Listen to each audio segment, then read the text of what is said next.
This is my Beatles albums from worst to best video. I know I said in the Abbey Road review that I was going to talk about Past Masters, but I kind of decided not to because since it's not like really an album, since it's more of just like a compilation thing with a bunch of singles and like some other stuff, I just didn't really feel like I had a lot to say about it other than just kind of going track by track and saying whether I like the song or not, which isn't really my favorite part of talking about albums. I kind of like more getting into what I think of it as a whole, I guess. So just didn't really feel like I had a lot to say on it other than that I think that you should definitely check out that what's on that album if you're a Beatles fan, because all those like singles and stuff are really good. So definitely something worth checking out, but it's not something I'm going to rank today. So anyway, getting on with the rankings. And last at 13th, of Yellow Submarine. Not really anything wrong with it. At least the songs on it that are new, because I think the biggest problem I have with this is it has songs on it that have already been on albums, like Yellow Submarine and All You Need Is Love. And then like the other half of the album is just the orchestrated stuff from the cartoon or whatever it was that this is from. So yeah, not my favorite, but the songs that are new on it are good. There's just not very many. So number 12, and this was a lot harder. I'd go with the Beatles. This has a lot of songs on it that I really like, but I just kind of think the second half of the album is a little bit weak to me. And it's just probably not one of the first ones I'd pick to listen to anymore, really. But I like a lot of the songs on here. Number 11, Please Please Me. This one probably would have been higher if I'd done this list a few years ago, but just listening to it again, I thought that, I don't know, it's just some of the songs weren't quite as good.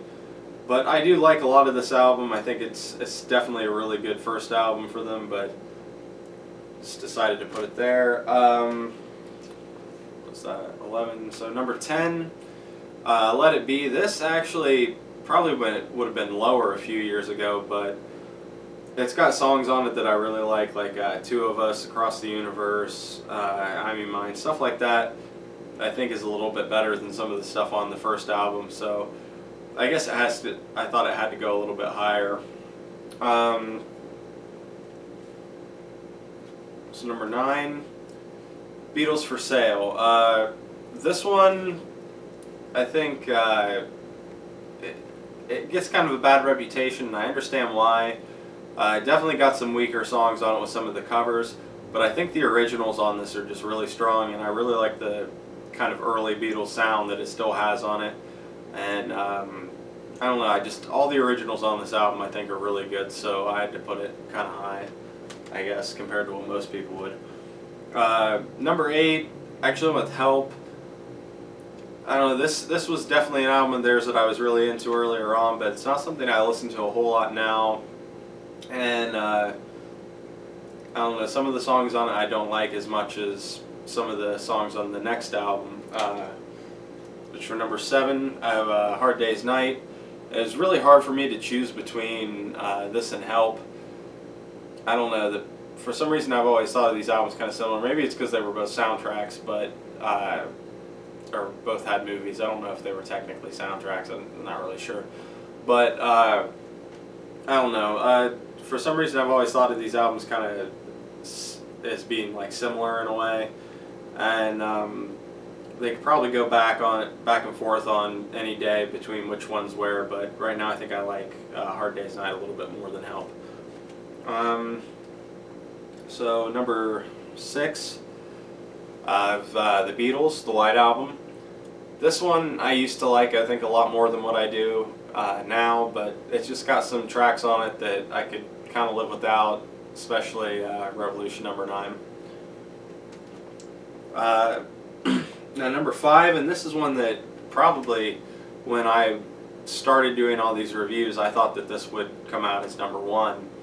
But kind of the biggest surprise when I was picking this, actually, number 5, I have Abbey Road. I don't know, I still really love this album, and I love the way it all kind of fits together, but I don't know. I felt like it was weaker this time than the albums I have ahead of it. So number 4, I have Rubber Soul. Not much to really say about it. Just really great album. One of my favorites of theirs. Number 3, I have Magical Mystery Tour. Another one that I think a lot of people would have lower, but I don't know. I really like the just kind of like psychedelic music stuff, and I just think this album's really cool. Number 2, Sgt. Pepper's. Now this is an album that probably would have been lower if I had done the video at another time too. Used to not think as highly of it, but listening all the way through it again this time for the review, it just really I was like, wow, I kind of get this album a lot more now than I have before, and it's definitely a really cool album, so I have it at number 2. And number 1, I have Revolver. Probably would have guessed this is my number 2 to Abbey Road when I was, going in to start doing these reviews, but just listening to it again, I love every song on this album. I don't know, I think it's definitely one of their best. I don't know, it's so hard to choose, I guess, between this whole top 5, and I think that any one of these albums could be my number 1 on any day, just kind of depending on how I feel, but I think Revolver would probably consistently be number 1 most days. So, that's it for now. Honestly, I haven't really decided what band I'm going to review next, so I guess that'll be a surprise when I do the next video next week, or I don't know, maybe I'll take a week off.